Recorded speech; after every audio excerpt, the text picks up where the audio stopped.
ஸ்ரீமதே ராமானுஜாய நமஹ. ஆழ்வார் எம்பெருமானார் ஜீயர் திவ்ய திருவடிகளே சரணம்.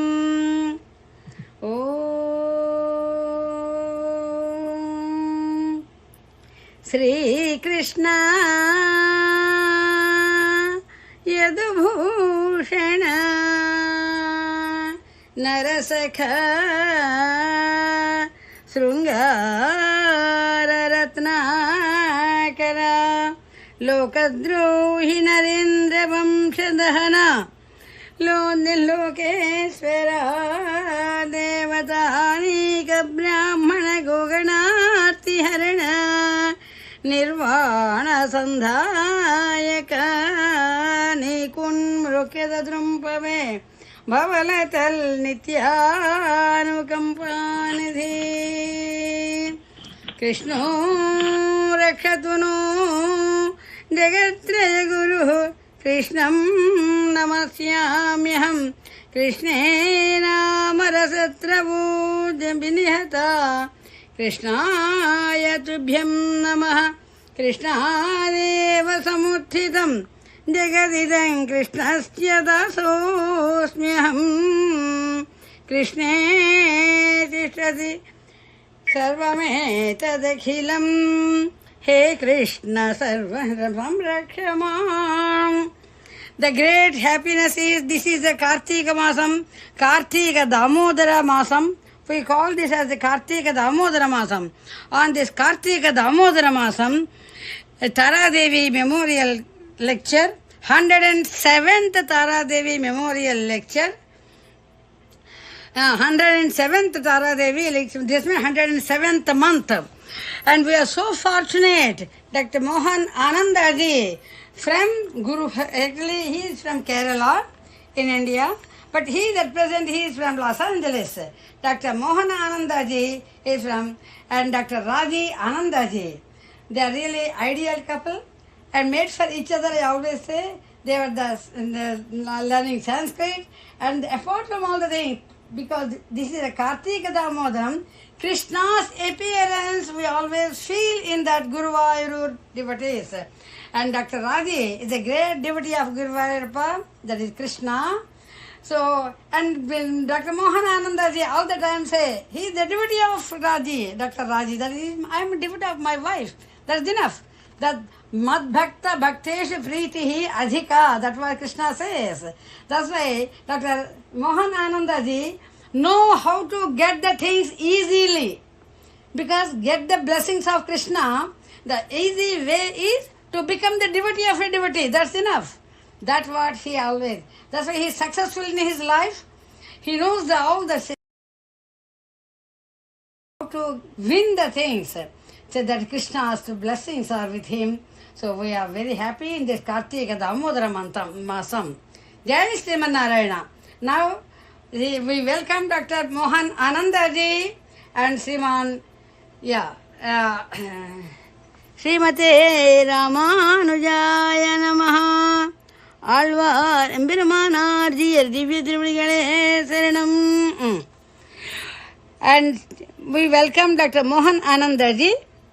And he is on Zoom, and many of our students also got on Zoom. And Sriman Chiranjeev Simhalu, Sri Perambudur Kandala from Chicago, give us introduction, a brief introduction about Dr. Mohan Anandaji. He is very well known to everyone, and those who have got the Google Devata, if you ask a Google Devata, immediately she reply to all of us. But it is our duty to introduce our great guest speaker. I can say chief guest, we always say, for the day.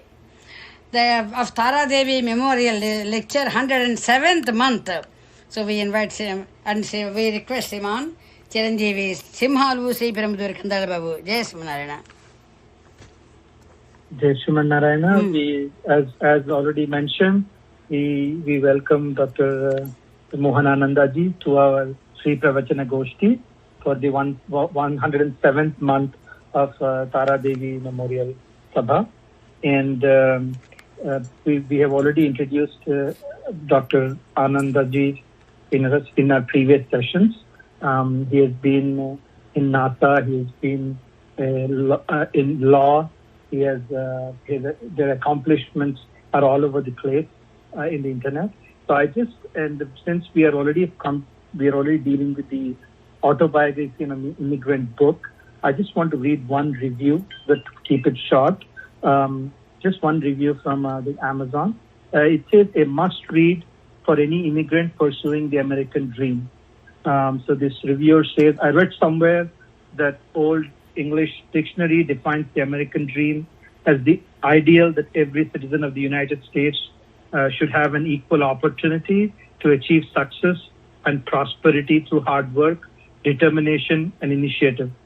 This book eloquently details the pursuit of the American dream by one such immigrant and how he succeeded well beyond anybody could imagine in that journey, and his life story is a personification of that ideal.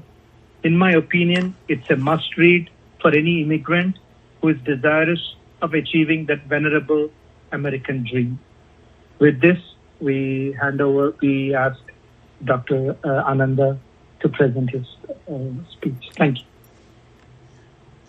Thanks. Thank you very much, Simha. It was a generous introduction. And thank you, Dr. Satyavati. Obviously, we have been for a long time kind of having this relationship. As a matter of fact, this is my fourth talk to this group. Some time back, I started with talking about happiness and success. Then I had, I think, two separate talks on my book. One was before the publication, and the second one was after the publication. As a matter of fact, at the time, the last talk, I did not have the book with me. Now I have the book, and I just want to show this is how the book looks like. And it's I have had a lot of feedback from my friends and people, those who have heard about this, and I'm very pleased that people enjoyed it very much. And of course, I don't have that experience of writing autobiography or even a book.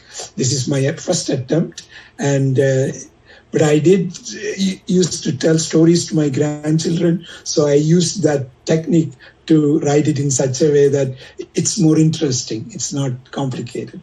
I think the results, of course, will speak for itself. But I want to share that I got fairly good feedback. As a matter of fact, I have done a few interviews, and there are some videos floating around.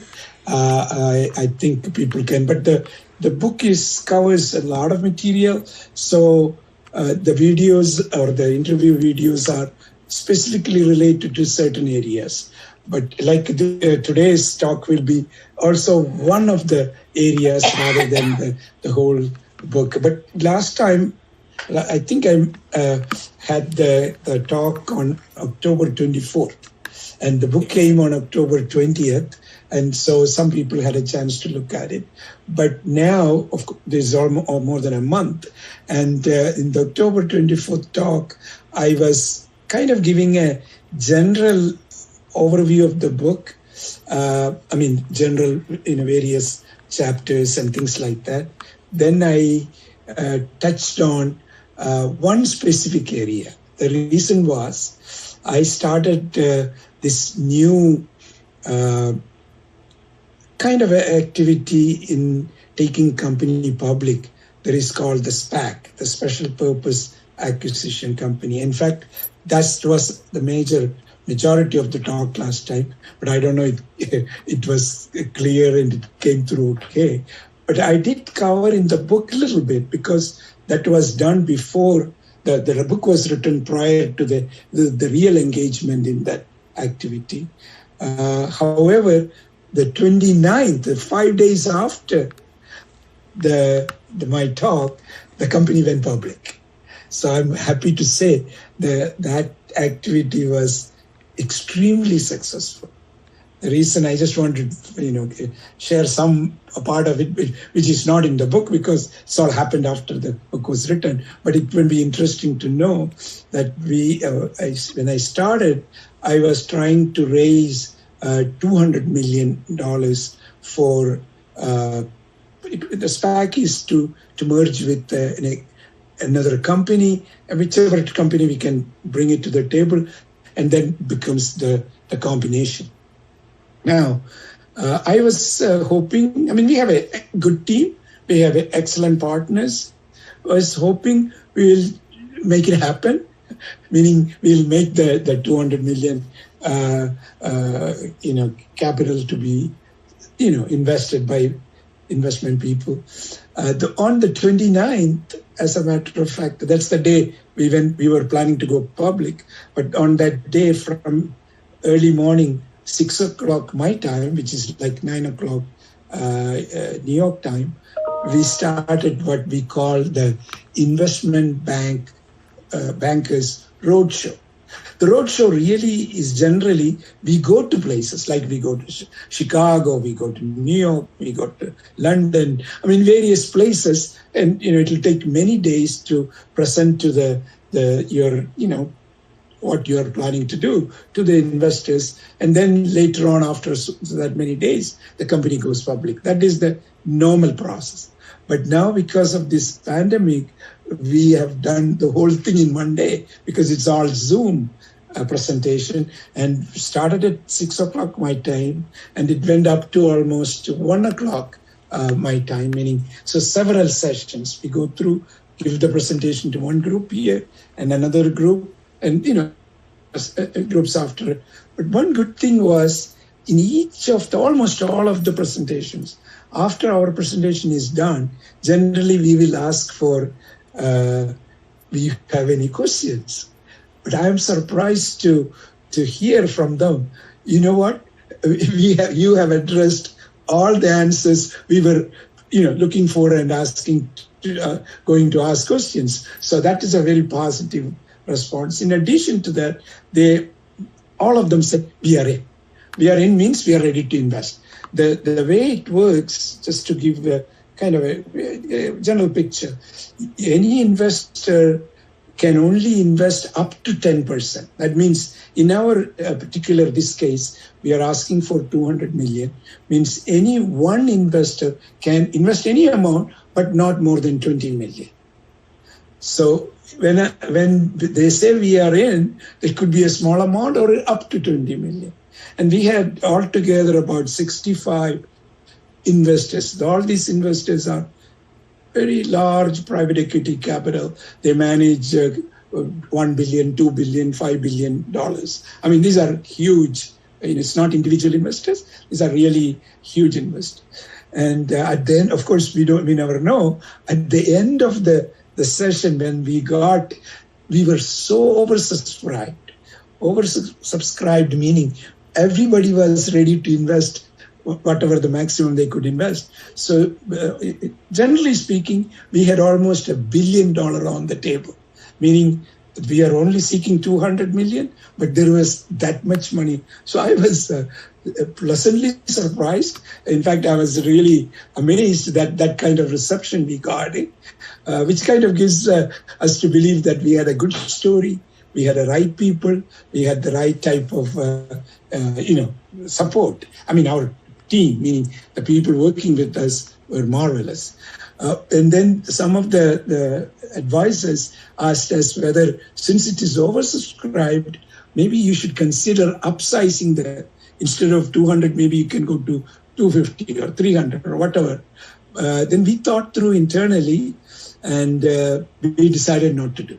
Not to do meaning we did not want to, because anytime you upsize the amount, you have to go through SEC again, amend your S1. There is a lot of issues associated with that. So we didn't want to do.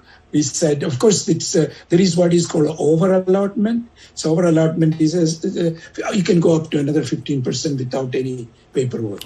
So we decided to take that. So we raised 230 million by 1 o'clock. I mean, it was a very, very satisfying and successful event, and I just want to share with you because I think the real reason is two events. I think in my mind, one was the completion of the book. In fact, every time I gave the presentation, I will always raise the book and say, "Look, I have this book. It just came out. If you want to know about me, please go." And so many of them started downloading the book while I was talking to them. So that, I think, helped a little bit because now there is a full credibility about my background. Everything is like an open book.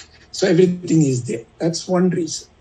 The second reason, I think, about a month back, or less than a month, in the month of October, actually October 2nd or 3rd, we had a major sale.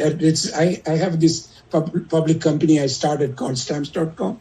And that company, I took that to private, meaning sold it to a private equity company for $6.6 billion. That's a very, very good amount. I mean, of course, I would have liked to get more, but that was a good amount for that status.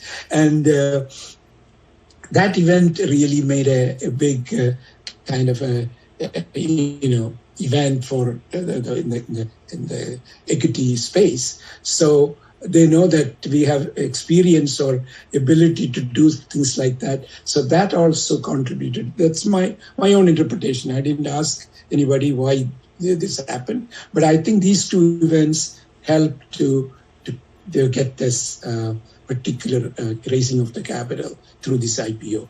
IPO means, again, initial public offering. Now the job is more, which of course is nothing in the book. The job is I have to get this company to be brought in and to consummate the actual combination. And then that company becomes the real public company with all the financials. And we are in the process of doing it. And in fact, once that is accomplished, I would love to come back and share it's not in the book, obviously, but I would like to share the experiences, how it is. It's a lot of work, but it's interesting. It's very enjoyable. And you meet amazing number of very, very capable people.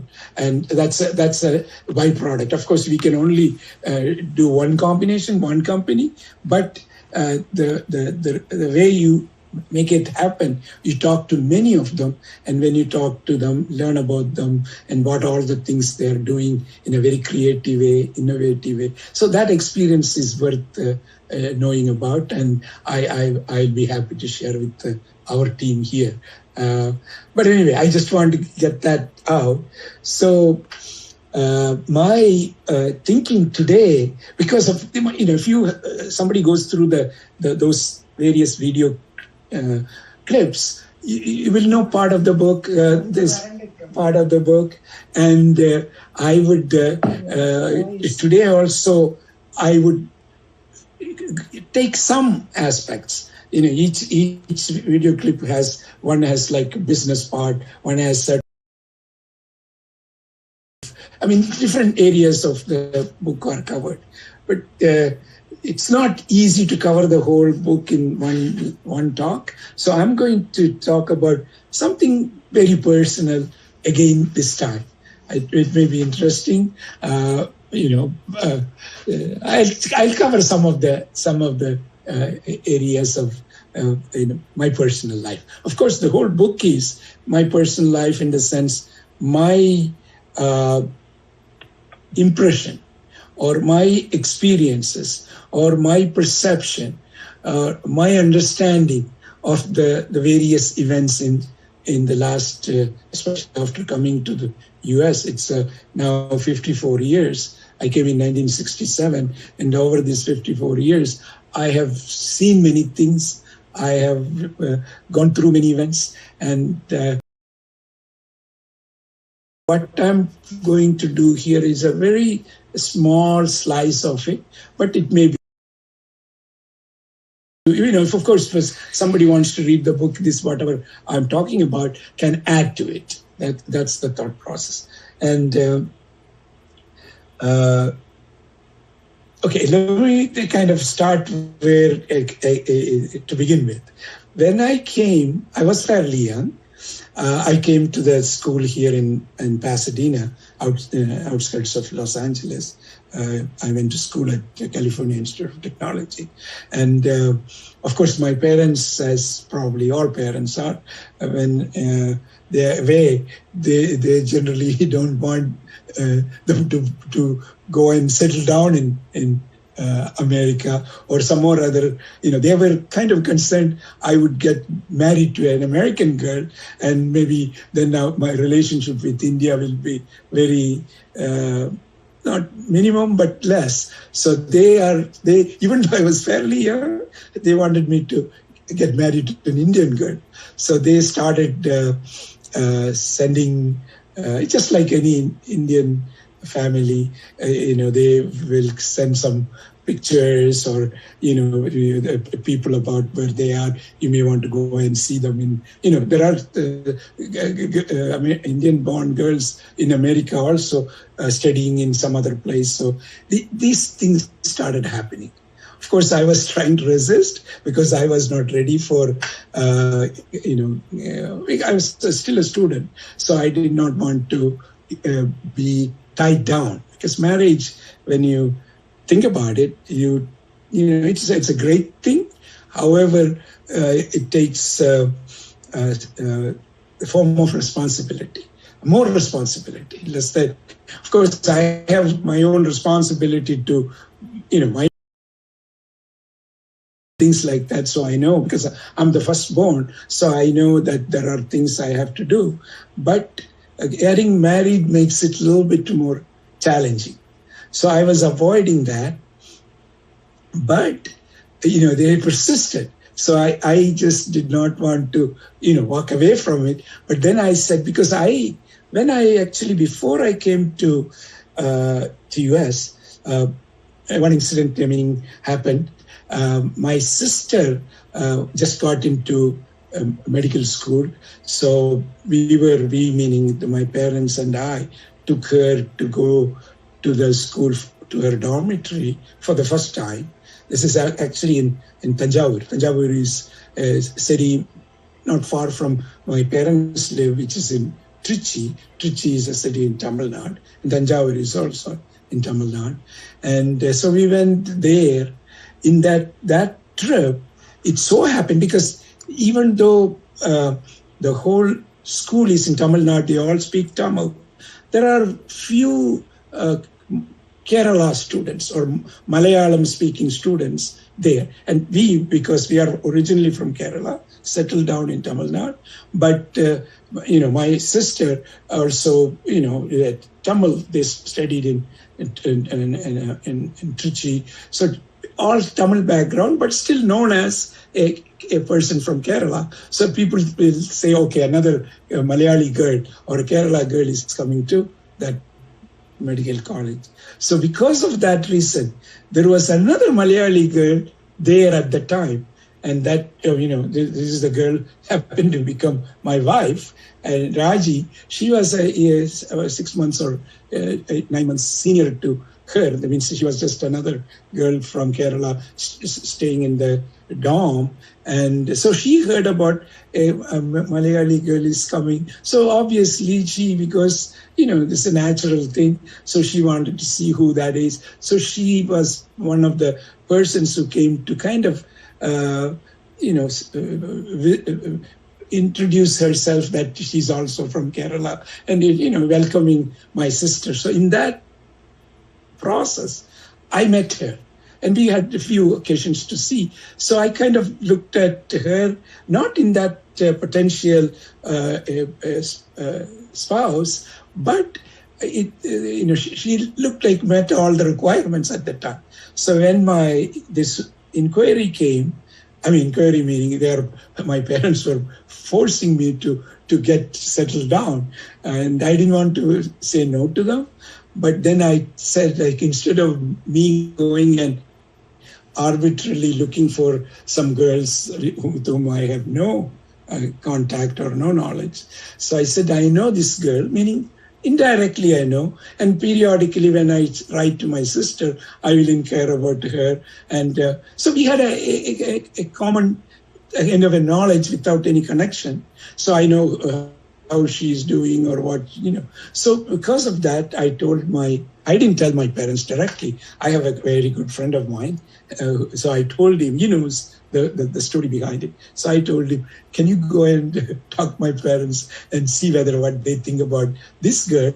Maybe if that girl is okay, if they are okay with it, and I would be fine. So that I just want to avoid the problem. And if they didn't like it, then at least I can get it postponed for some more time. So this happened.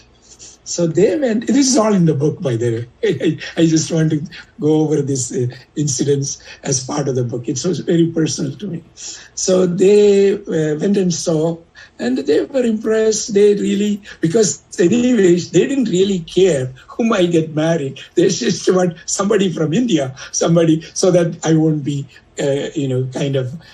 married to an American girl and no connection with India. So they were kind of afraid, or this possibility. So they saw this girl, and of course Raji was, they knew that. My parents knew her because whenever they go to Tanjavur to meet with my sister, Raji kind of there because it's another, it's another Malayali girl type of connection. So obviously my parents went and took her out for dinner, and so casually asked where the parents are. Of course, she did not have mother, and her father was in Kerala working for the Kerala government, and so they got his address so that they could go and meet with them and propose to them, saying that my son is in America and he's so and so, and maybe they should get married to this girl. So, but she did not know any of those details. She kind of, because knowing a friend's parents, she gave her father's address. So my parents went to his house. At the time he was in a city called Alwai. But anyway, she went there, but he was very surprised, because in our culture, very seldom, almost unheard of, a boy's parents coming to a potential girl's parents' house. The reason is, it's always the other way around. Boys are the important, and girls' parents always bring proposal to the boys. That's how it is generally done. But this is kind of in the reverse. So he started wondering, maybe something wrong with this boy, because otherwise, generally that is not the normal process. But, he was very nice, because my father is very well known. He was a member of the parliament, so he's very highly respected. So, of course, my would-be father-in-law was very respectful, very nice, very cordial. But he had this reservation in his mind, because he has no idea whether, about me. And so he was even thinking, maybe there may be some potential disabilities with him, and that may be the reason these parents are trying to seek out. But then anyway, he said to my parents, saying that, look, it's interesting, it's very good, but I have to ask my girl, whether she knows or whether she's okay with it. So I'll get back to you on that. So Raji's dad obviously brought his brother-in-law, that is Raji's uncle, with him, and came to Tanjavur to find out what is going on. There is this big proposal coming. Do you know who this person is? Whether you have any knowledge, and are you okay with it? She, of course, knew me, and she knows them very well. So she said, yeah, I know them, but I have no idea of this marriage proposal or anything. But whatever you say, I would do. She was just pushing back to her dad. If it's okay with you, I don't have a problem, but I certainly don't have any any knowledge about it. And then he wasn't sure what to do. He went back. Then he said he's a very, very strong believer in astrology. So he said, okay, what we will do, you have to get a horoscope. So he asked my parents, communicated to them, saying that you have to send us the horoscope, and I have to take it to an astrologer and then see whether they match in the horoscope. This is something very much back home.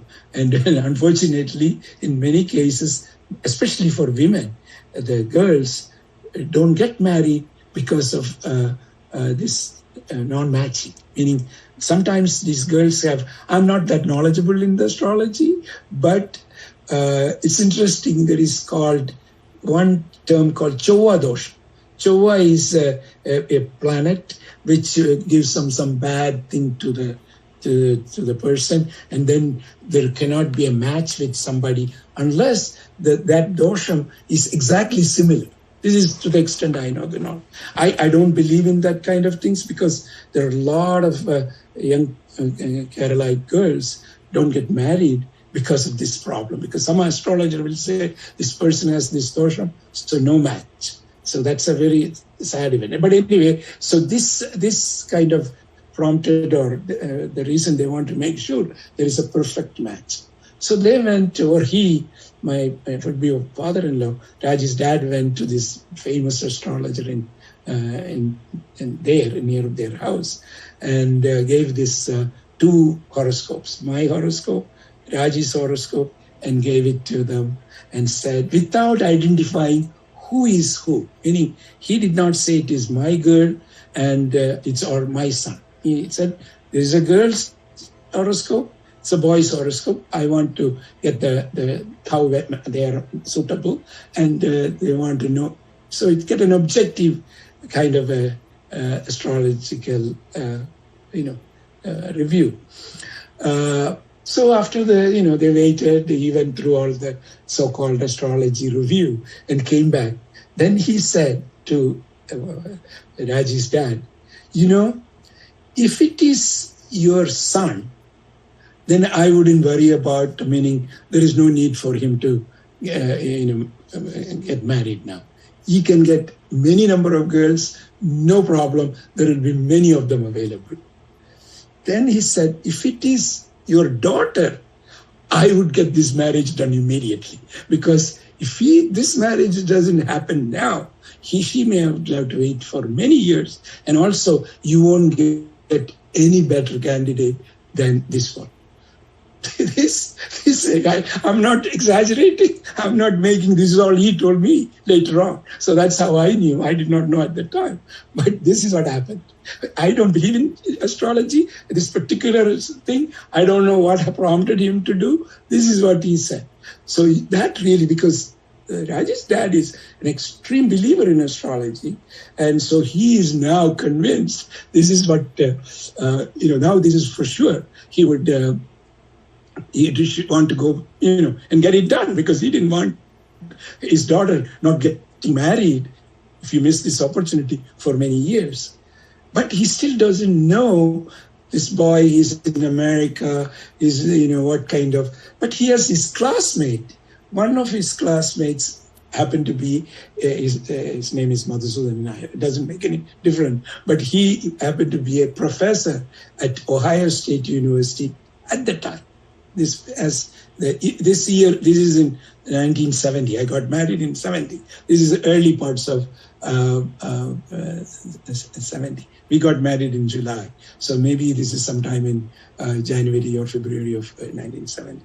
And he called this gentleman who was a professor.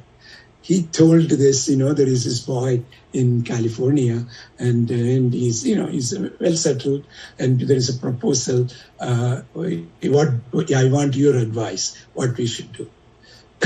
To my surprise, he told him, I wouldn't get married to any Indian boy in America because these guys are all, fooling around here. They are all very bad. That is not the thing. And if I were you, I would just drop it right away.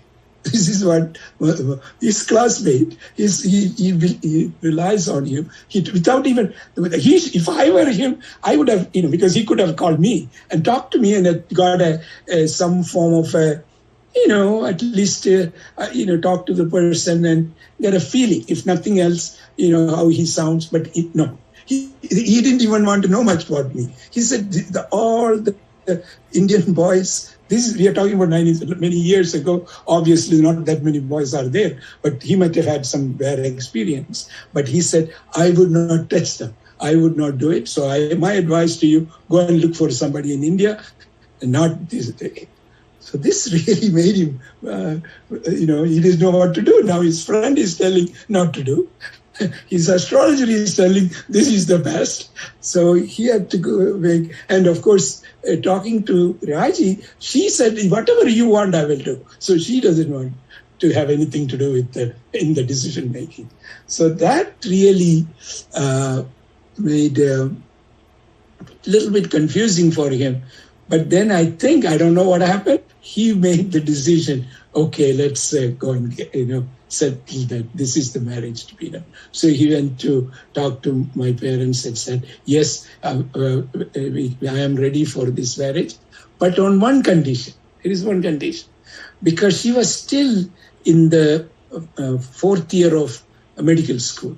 Because most of the time when there is a marriage, the boys' parents and boys, will determine what happens to the girl. I mean, that is the culture there. So because Raji wanted to be a doctor, completely.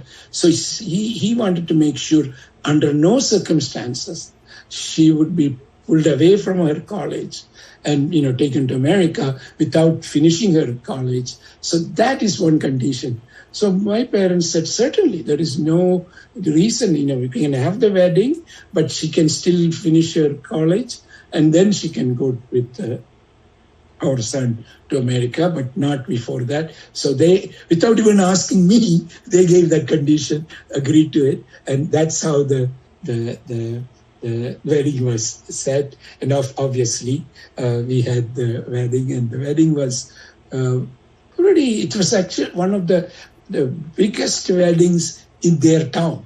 There were over 3,000 to 4,000 people at the wedding. I mean, in fact, there was a special train because the wedding was done in a place called Neyur, which is near Kanyakumari. It's a small town where their house, meaning their grandparents' house, and very nicely done. All the dignitaries you can think of, especially my father being a member of parliament, all kind of people came. In addition to that, there was one incident, very, very interesting incident. There was an American couple, a good-looking couple were there. So everybody thought it's either my friend, and I thought it's somebody my father knows. No, nobody knew who that person was. But we all thought it's somebody else's friend. But they were there enjoying the wedding, participating, talking to everybody, taking pictures. I mean, they were almost like a part of somebody's friends. But nobody knew them. So I asked my father, but some people came to me and said, is this somebody, is your friend coming? Because there are not that many, white couple there. So it's only one white couple, so it looked strange, but they were actively mingling with everybody. So people came to me. I said, no, I don't know them, but maybe it's my father because he lives in Delhi. So they must have come from the consulate, American consulate. So they may be there talking. So I went and asked my father, do you know who that is? Maybe you can introduce. He said, I don't know them. I thought it is your friend. They are here. He had no clue how they came. That really gave me an interesting thought. Maybe I should talk to them. I want to find out who they are and how they are, or they may be here by mistake. Or when some tourists coming and taking pictures of a big grand wedding. So I talked to them. They were very nice. They said, Yes, we are coming from Delhi. I'm working in Delhi, and we are working at the U.S. Embassy. And I know your father is very well known, and then we heard about this wedding because it's known, and but now my job is to make sure it's done, because he didn't say he represent the CIA, but he's actually, it's like there are CIA attaches in the embassy. They want to make sure that everything is done, and it's more like a surveillance of me and what is going on. So they came and they were very happy to participate in the big, fabulous wedding. So they became friends of mine. So this incident happened because the reason these things happen, whenever an American, especially those days, and now I don't think it's that common.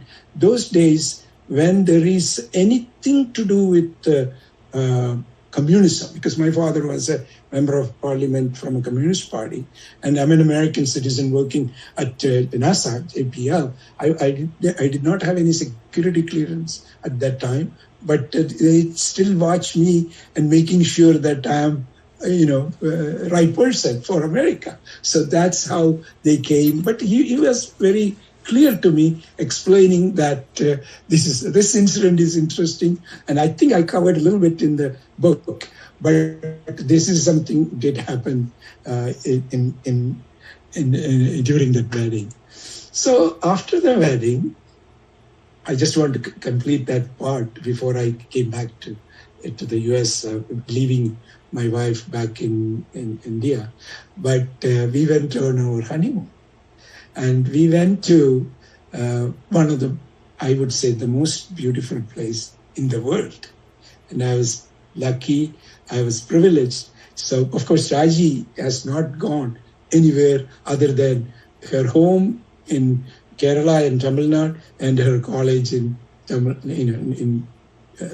Tanjavur. And she probably had been to Madras, one area, near the big city.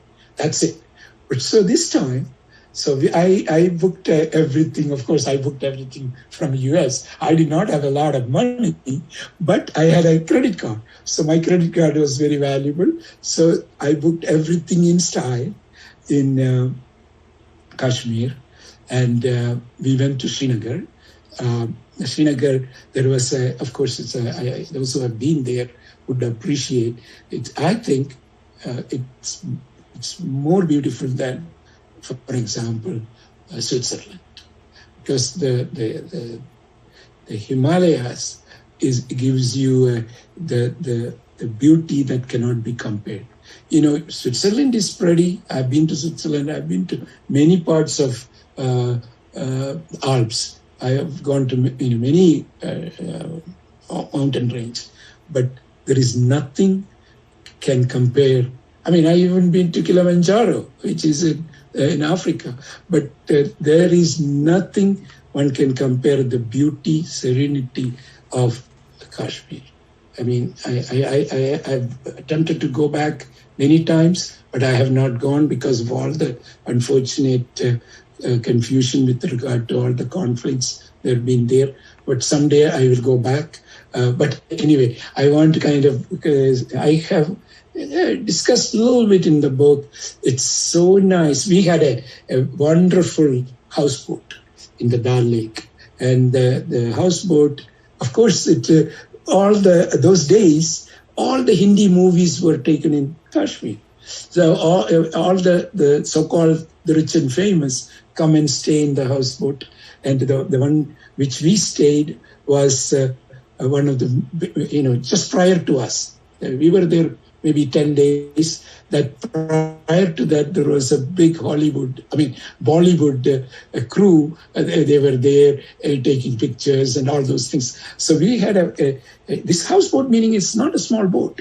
It had actually 4 large bedrooms, amazingly furnished, all very, very expensive carpets, nice. I mean, furniture is just beyond imagination. Very nice.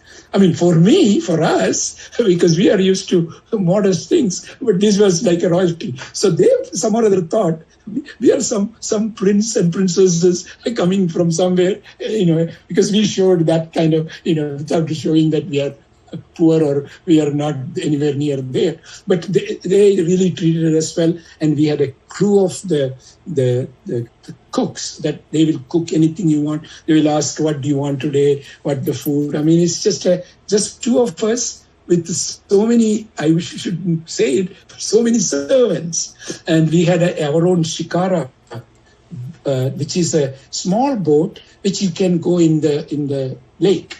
I mean, go anywhere, and there is a driver, shikara driver is there. So he's for your command. You just can use. Then there is a car with a driver, and also a person who takes everything. Like if they set up the picnic table, they will bring any food you want, and they will set the thing. I mean, the royal treatment we got. And Raji was completely surprised because she has never experienced anything like this. She didn't even know people live like this. I mean, this is real.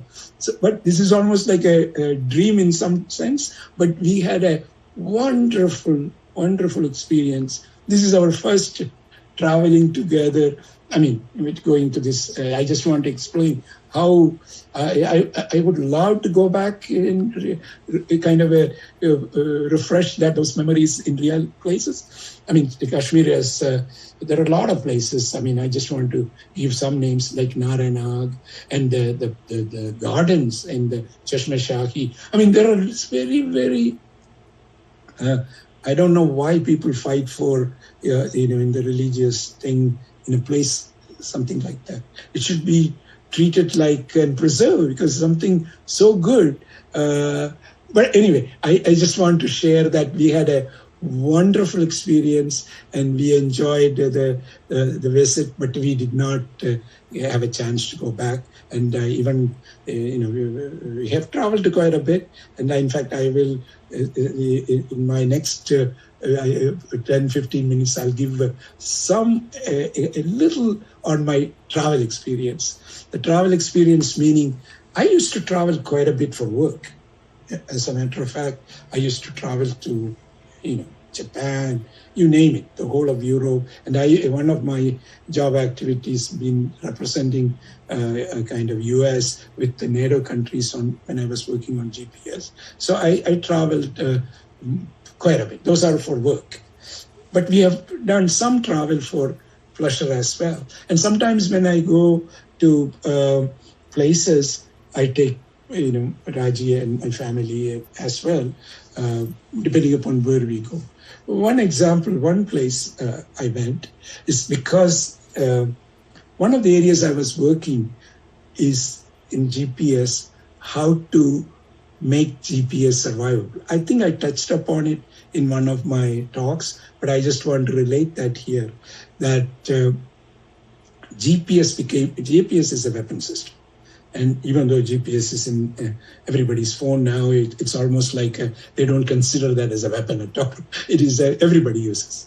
But really, the GPS, the purpose of GPS is to minimize the number of weapons so that you can hit the correct target with the least number of weapons. Like if you want to hit that building using a missile, if you don't have a GPS, it'll take 10 or more. Now, the only one is sufficient because the accuracy is so good, so you can go and hit it, as an example. That doesn't mean that you have to go and use it, but that's the purpose of GPS. But in order to do that, you have to make GPS survivable, because if GPS is eliminated, then you don't have that benefit, and then it's not useful, then the whole thing is waste. So it's generally the way when a system to survive means to survive the threat. The threat is really kind of decided by the intelligence group. In the Department of Defense, there is an intelligence division. The intelligence group will come up with a document called threat document for every web system. And they came up with a threat analysis and said, okay, in order for GPS to be part of the operational system, we have to survive these threats. So that happened to be my job. I mean, it's to make sure. So there are several threats, but two major threats are, the first threat is the signal has to survive. That is, if the GPS it provides signals to the ground, and if you don't have the signal surviving, you can't close the link. I mean, I'm going to some technology area, but just to give an idea. And in order to make the signal bad or signal to kind of go away is, what one could do, one could put a nuclear bomb in the upper atmosphere, and at upper atmosphere area, when the nuclear bomb is blasted, it creates what we call electromagnetic pulse, or EMP. And EMP creates what we call scintillation. Scintillation means all the frequency goes in mass, chaotic.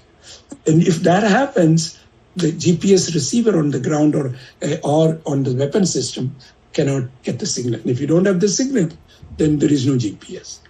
So how do we make sure that the nuclear blast in the upper atmosphere does not create this scintillation? I mean, it will create scintillation, but under a scintillated environment, how can you still close the link? And I cannot discuss that technology because that's classified. That's a security. Well, we came up with it, we did it, and believe my word, that's working. Of course, we have to prove it to ourselves whether it is, because we can't put a nuclear bomb in the atmosphere and do it. That's not the way to do it. But we can simulate that by using what is called a barium. You take a balloon or upper, near as high altitude as possible, and you put a barium, and the barium creates a very similar scintillation without no negative impacts, but it creates that scintillated effect. It's almost like an electromagnetic pulse. So we wanted to test it. So we decided two places to go and test it. One is in Norway, very, very upper latitude area called Tromsø. And Tromsø is just a beautiful place. I'll get to that. Tromsø in the northern latitude. Then in the south, in Australia, there is a place called Adelaide. It's as south as you can get, and Adelaide is for looking at near the South Pole. So we went to both places and did the testing, and it proved it's fine, it's working. So that's I'm not going to talk about the second thing. It has nothing to do with the travel. That's the reason. But this one, that took us to this place, Tromsø. And when we went to Tromsø, Raji and my children came, and we had a very, very beautiful experience. I mean, of course, I was working, but we took some time off and traveled in Norway. Norway, of course, Tromsø is the up northmost city, which has incredible beauty. And we went in the month of August, and August is the sun shines throughout. That means in the night you have to put the shade to keep it dark, because it's always bright, 24 hours sunshine. And similarly in the winter months, 24 hours is dark. I didn't go in the winter months, but in the August it was just incredibly beautiful. We had a very good time, but we slept by closing everything, so you mimic the dark environment.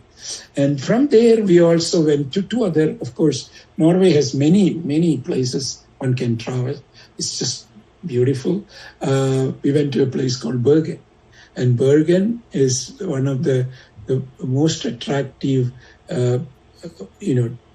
town near the water in Norway. So those who haven't gone, I would strongly recommend to go to Tromsø But Tromsø, you should go July, August, September time frame, because that's the best time to go. But Bergen, you can go practically any time.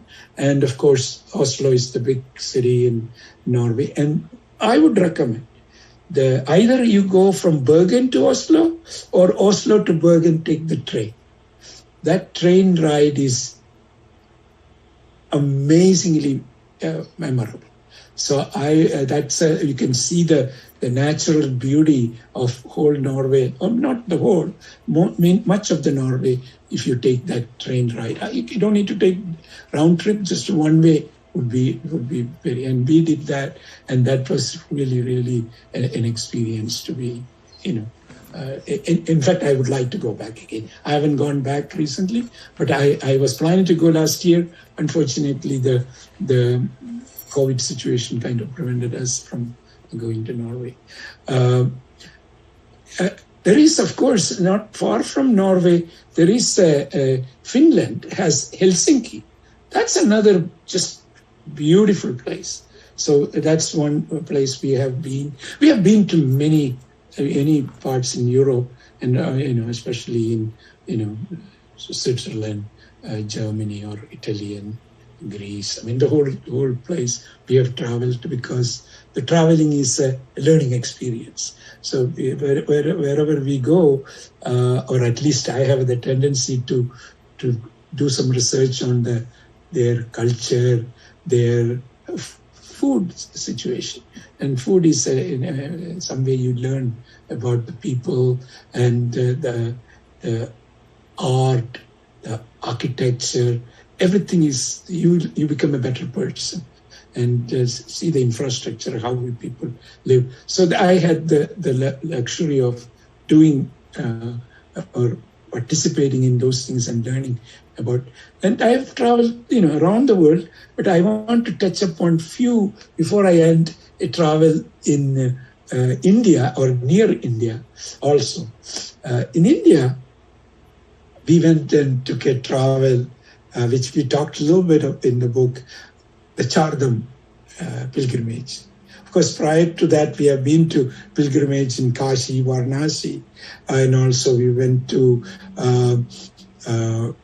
Ajanta, Ellora.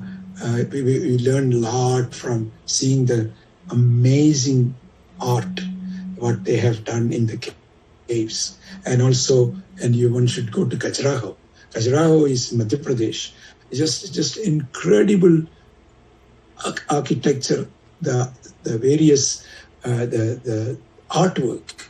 I mean, I must have taken at least thousands of pictures. I mean, it's just amazing experience. I mean, many people have done it, but I would recommend it, and I recommend to all my readers, if they have an opportunity, they should do it. And another place we recently went is both Nepal and Bhutan. And just in concluding about my travel, because that'll be 1 hour, I don't want to spend more than an hour. Nepal, of course, Kathmandu has amazing work of art. When we went, just prior to that, they had an earthquake, and that created all kind of damages. But the city itself is crowded. City has, the infrastructure is not that good, but the historic artwork is just breathtaking. People should certainly go, and it's not far from India. And whenever people go from here to India, going to Kathmandu is but when you go to Nepal, one place I would strongly recommend is Pokhara. Pokhara is a few hours, maybe 40 minutes or 30 minutes flight from Kathmandu. And Pokhara is, you are at the valleys of the peak Annapurna. We didn't go to the Annapurna base camp, which you have to hike it, but we went pretty close. We can see the sunrise, and the Annapurna mountain range is just, it's beautiful. I mean, I don't know what more to say. Again, I'm coming back to Switzerland, and here, there is no comparison. I mean, Switzerland is pretty, but Himalayas are it's just obviously out of this world. In the sense, people should experience that, and I wouldn't mind going back if I had a chance. And now, the other area we talk about Bhutan. Bhutan is a very interesting country. And we went to two places, the two major cities, were Thimphu and Paro. Those are the two major cities. And the infrastructure is excellent. In fact, India provides almost all the infrastructure help. But of course, they have a lot of water, hydroelectric power that they give it to India. So the relationship between India and Bhutan is extremely in the positive way. And the people are happy. It's only 600,000 population for the whole country. But if you have a chance, I would recommend people to go to Bhutan. And it seems one of the happiest countries in the world. And I can see why they are happy, because their expectations are very, very less. And things are available in abundance, and it's very beautiful. And our interface with the Bhutanese people was so friendly. They are always ready to help. So I have a lot of admiration to Bhutan. So some of these things I have kind of explained in my book. I just want to cover that aspects of Raji's or our wedding and our experience in honeymoon and some of the travels, and just to give a glimpse of some of the personal life experiences. And I think I became a better person by traveling to these various places. So that I would recommend everybody to have that experience to become a better person. And thank you. I would like to stop here. Thanks a lot. Thank you, Dr. Mohanji. Thank you, Dr. Mohan Anandaji. Really, today's lecture is 107th month in our Tara Devi Memorial Lectures, which we started 9 years almost. These are the things which we continue. And today is the day, really, Dr. Mohan's name itself is Krishna. Mohan's name itself. And Mohan has got the blessings of Krishna. Guruvayur Krishna's blessings are with him. And really I felt he's not a ritualist. He's not a ritualist, I know, as per the saying. But he's a spiritual tinge he has. And because his lecture today really inspiring younger generations. That's very interesting that we want to. Towards the towards immigrating not only to US but also to all corners of the world. That's what he inspires many of us. And today's lecture I really appreciate, and because he always aspires to make their dreams, the younger generations, a reality by presenting himself as an example. That's why we invite him in person. When you talk something, reading a book is different. That is experience. So meeting an author in person is not easy. So that's why we are really feel so proud of Anandaji and for his successful life. And he is, to say a few words. And Dr. Mohan Anandaji listed his company at the NASDAQ, where it continues to be the leading provider of internet-based mailing and shipping solutions that utilizes technology. This is era of technology. We all know that. The era of technology that he had developed, that he was instrumental. The saying that he was instrumental because Karanam,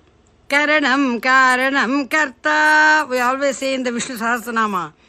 So, he is the humbleness we always appreciate, and in our Sri Pravachana Goshthi, Dr. Mohan Anandaji, the presence itself makes us very inspiration to many of us. And now, if anyone has any, because we don't have any interaction section as it is, only listening itself is Sravanam. The Sravanam is the first step, I believe. This is in the 9 Navavida Bhakti, Sravanam is the first step. Those who are able to hear, and here really the Sri Pravachana Goshthi, there are people who are listening from different countries. They are almost more than 200,000, more than 250,000, I can say that way. So, but they are listening and they interact in email sometimes they send messages. These are all, Simha Sri Peramudur Kandala is handling all these things, I appreciate. And Srinivasa Acharyalu is elder brother who is actually giving. And we met Dr. Mohan Anandaji in Los Angeles for the first time. I really appreciate the couple. And Dr. Raji Ananda, she is by profession, she is a neurologist, but she is also a Carnatic singer. So we always ask, whenever Mohanji's lecture, we expect Dr. Raji to present beautiful song. Though I have not I have not informed her at all, but straight away we expect that. So she is ready always now. I request Dr. Raji Anandaji to present a devotional song. Please, Dr. Raji ji. Yes, Dr. Raji. And Simha, you want to say anything? Please. Anyone, just appreciation words. We always say no interaction, no question answers. But those things, those who want question answers or anything, they can easily send email to Dr. Mohanji directly, or directly to Sri Pravachana Goshthi messages also in the Facebook. You can give us. That way we immediately forward to Dr. Mohanji. Simha, Jai Simhanarayana. Yeah. I think I have no words. It's just amazing. I will allot some time and complete the whole book. Maybe at some point of time, I will have completely the book, and then I think after the end of the book I'll be speechless. That's all I can say. Thank you, Dr. Anandaji, for adorning our Goshthi, for accepting our invitation and presenting. It's actually it's more like a poetry, like a poem. The life, the way we explain with emotions and with everything else that surrounds it. I think we were really truly inspired by the book and by your life. Thank you, Dr. Ananda. Yeah, Dr. Thank you very much. Dr. Mohanji is actually, we got introduced through Srinivasa Acharya, Srini only.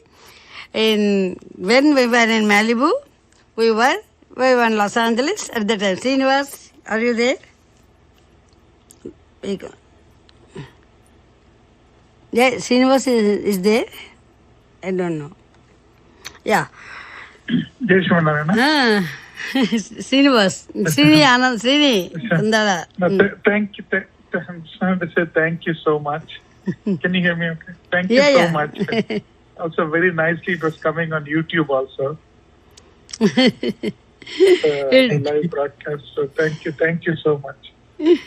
We just want Thanks to say... Thanks a lot, Chini. Thanks a lot. Thank you. Balakanaka chela, Balakanaka chela, Sujana paribala, Kanaka maya chela, Sujana paribala, Kanaka maya chela, Sujana paribala. Sri Rama Lola Vitrita Chara Bala Kanaka Maya Chela Sujana Paripala Sri Rama Lola Vitrita Chara जालसुभद करुणालवाल गणनीलनव्य वनमालिकाभरण येलनि दय रादु पराकुजेसे वेलसमय मुकातु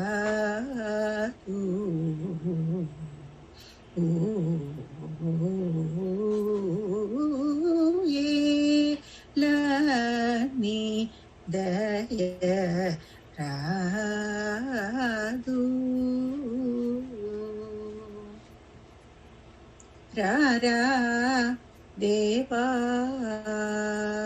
रारा देवादि देवा रारा देवादि देवा रारा देवादि देवा रारा महानु भावा रारा देवादि देवा रारा महानु भावा रारा राजीव नेत्रा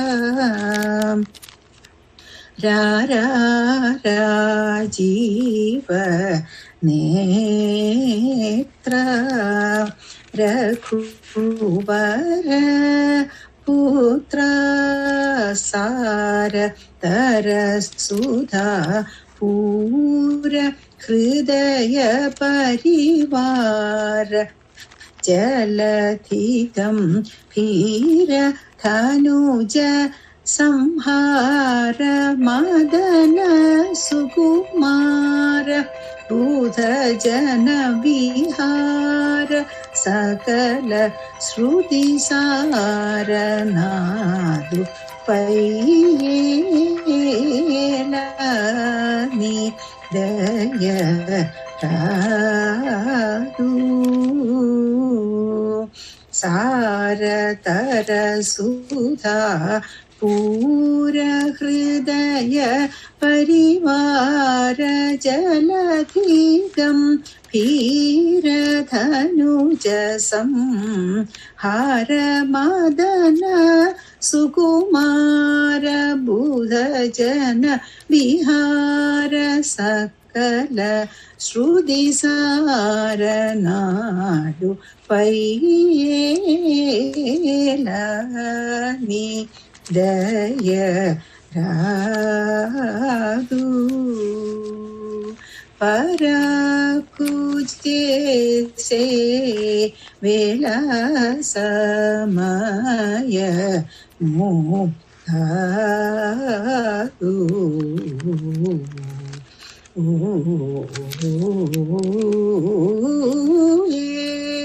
येलनि दय रादु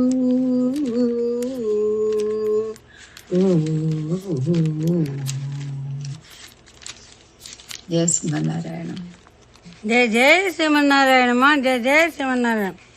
This is the way how we got Dr. Raji Anandaji. By profession, she is a neurologist. And apart from that, this is a Carnatic music. And really, I have not given any time. Right now, I just asked her, then immediately she was ready. This is really, I appreciate her for her interest. And let me bless the couple. And to more and more, always Sri Pravachana Goshthi remembers this couple and we always bless them in a Vedic tradition. I request Dr. Mohan Anandaji's presence also here. You are a real Dharma Patni. Dharma Margena Patim Niyati iti Dharma Patni. Raji is a real. Now, Dharmapatri, Dr. Mohan Anandaji, really, we are really blessed. Both are really made for each other. Om Shri Varchasvam Aishyam Arogyam Avidhat Dhanyam Dhanam Pasum Bahuputtalabham Sata Samhatsaram Dirghavayuhu Satamanam Bhavati Satayuhu Ayussevendriyai Pratitishthati Sakala Sanmangalani Bhavantu Ayurarogya Aishwarya Abhiruddhi Siddhirastu Putra Pautra Abhiruddhi Siddhirastu Rajadware Rajagruhe सर्वतोमुख अभिवृद्धि सिद्धिरस्तु सकल कार्य सिद्धिरस्तु उत्तरोत्तर अभिवृद्धि सिद्धिरस्तु अनेक ग्रंथ रचना ग्रंथ रचना सिद्धिरस्तु ओम पृथिवी शांतिः पृथिवी शांतिः अंतरिक्षगुं शांतिः गौ शांतिः दिशा शांतिः अंतरिक्षगुं अंतर्दिशा शांतिः राष्ट्रम अग्नि शांतिः अवायु शांतिः आदित्य शांतिः चंद्रमा शांतिः नक्षत्राणि शांतिः शांतिरेव शांतिः शांति में अस्तु शांतिः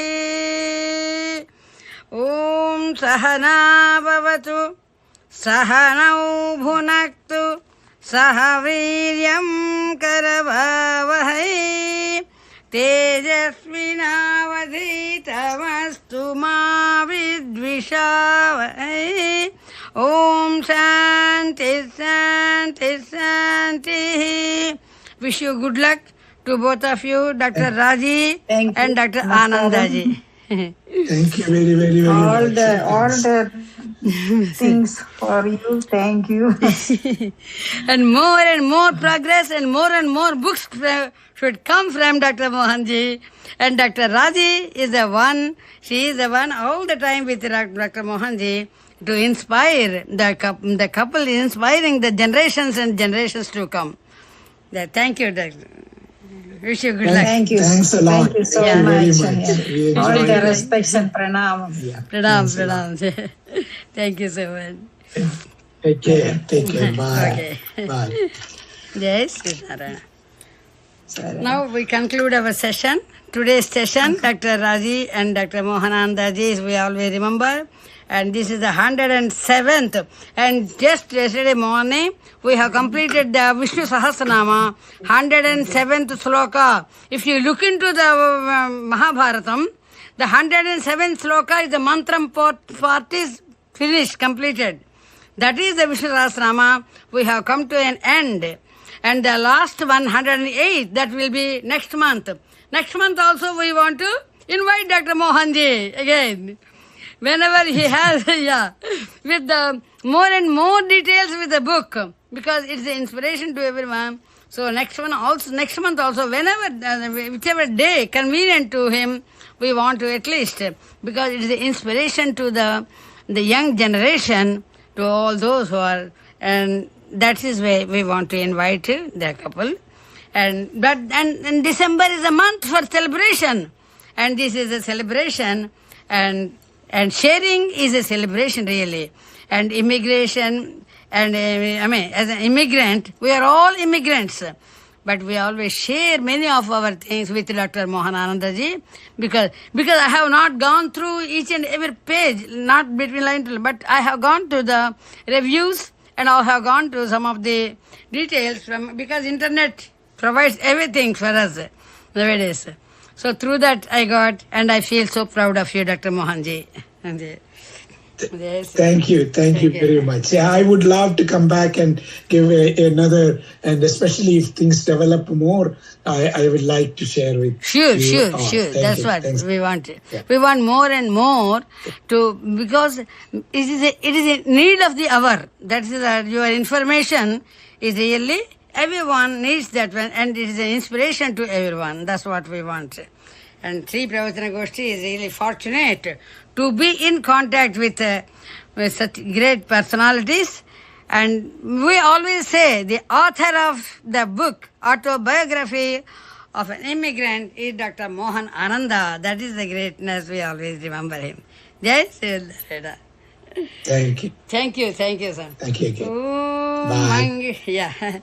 Mangalam Sri Kurukshetre Ranakshoni Viharine Parthasaradhi Rupaya Gita Charyaya Mangalam Bharadvadya Kulamrutodha Dividho Acharya Pithe Situhu Srinivasa Ramanujarya Guruho Aptagaman Tadvayam Tatpadarchanadharakam Manu Manidhyanollasan Manasam Ramakrishnamacharya Asmadgurum Aham Bhade Parthasaradhim Gitacharya Asmadgurum Aham Bhade Venkatacharya Swaminam Asmadgurum Aham Bhade Srimannarayanacharya Asmadgurum Aham Bhade Sarve Bhavantu Sukhinaha Sarve Santu Niramayaha Sarve Bhadrani Pasyantu Ma Kasid Dukkha Bhag Bhavet Om Shanti Shanti Shanti Jai Sri Narayana. And special blessings to Dr. Raji, especially on the spot, immediately she could sing such a beautiful song. Dr. Raji, special blessings to you. Thank you, Dr. Mohanji. Thank you very much. All our respects to you. Thank you, Raji. Thank you. Thanks a lot. Pranam. Goodbye. Yes. Yes.